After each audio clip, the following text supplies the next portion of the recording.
नमस्कार, आप देख रहे हैं एबीसी इंडिया। मैं अमित भोबिया। दोस्तों, आज हम बात करेंगे लहसुन उगाने की जापानी तकनीक के बारे में।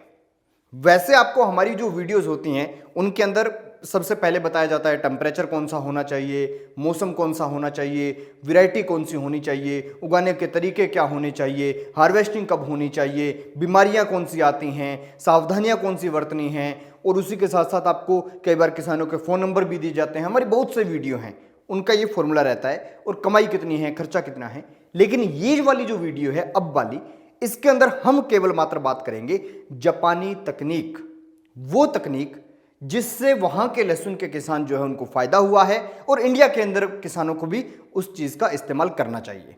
तो वो तकनीक क्या है उसके बारे में जानते हैं। तो दोस्तों, आपको बता दूं कि जापान के अंदर जो खेती करते हैं, लहसुन की खेती करते हैं, वहां पर किसानों के साथ वही दिक्कत थी जो इंडिया के अंदर है। क्या चीज? कि आपने लहसुन की बिजाई कर ली, लहसुन हो भी गया, उसके बाद उसके अंदर हो जाती है खरपतवार, घास हो जाता है, और उसके लिए जो भी स्प्रे आप करते हैं वो लहसुन को नुकसान पहुंचाती है। और इसी के साथ जो घास की जड़ें होती हैं वो नीचे के एरिया को कवर कर लेती हैं, और उससे क्या होता है कि लहसुन का जो बोल होती है, लहसुन का जो गांठ होती है लहसुन की, वो बढ़ नहीं पाती और अच्छी क्वालिटी नहीं मिलती, तो अच्छा रेट नहीं मिलता। ये भारत के किसानों के साथ सबसे बड़ी दिक्कत है। पहले जापान के किसानों के साथ भी यही दिक्कत थी, लेकिन इसके अंदर अब परिवर्तन कैसे हुआ? इससे यानी कि खरपतवार ना हो ऐसा जुगाड़ कर दो। तो वहां के जो किसान हैं उन्होंने क्या जुगाड़ किया?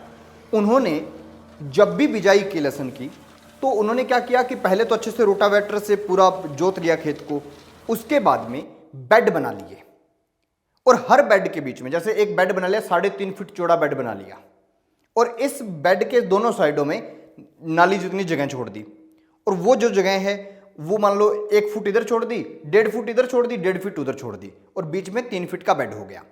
अब इस बेड पर उन्होंने क्या किया?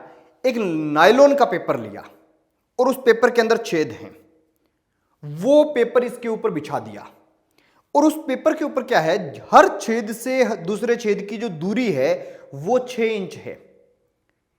5 इंच भी यूज करते हैं, 6 इंच भी यूज करते हैं।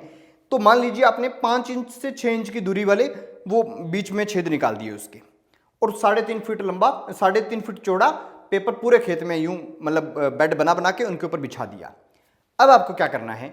जो ये छेद हैं इनके अंदर लहसुन का जो कली है उसको लगाना है। जो भी बीज होता है वो ट्रीटेड किया हो, कैसा भी हो ट्रीटमेंट उसका किया हो, तो वो बीज जो है वो उसके अंदर लगा दिया, और फिर उसके ऊपर जो है हल्की फुल्की मिट्टी डाल दी।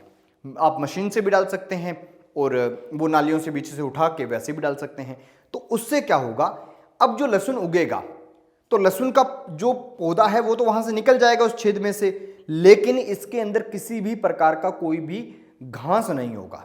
और जब घास नहीं होगा यानी खरपतवार नहीं होगी, तो उससे जो नीचे लहसुन तैयार हो रहा है उसको पूरा स्पेस मिल जाएगा, और उसके साथ साथ वहां पर मॉइस्चर भी मिलता रहेगा उससे। तो जो है वो अच्छे स्पेस के कारण और मॉइस्चर के कारण, और नीचे जो पेपर के नीचे की जो जमीन है वो मिट्टी जो है ज़्यादा करडी नहीं है, यानी वो मिट्टी जो है इसके अंदर अच्छा स्पेस है फैलने के लिए लहसुन को, तो उसकी जो लहसुन की बोल है वो बड़ी होती है, और उससे उन लोगों को अच्छा फायदा हो जाता है।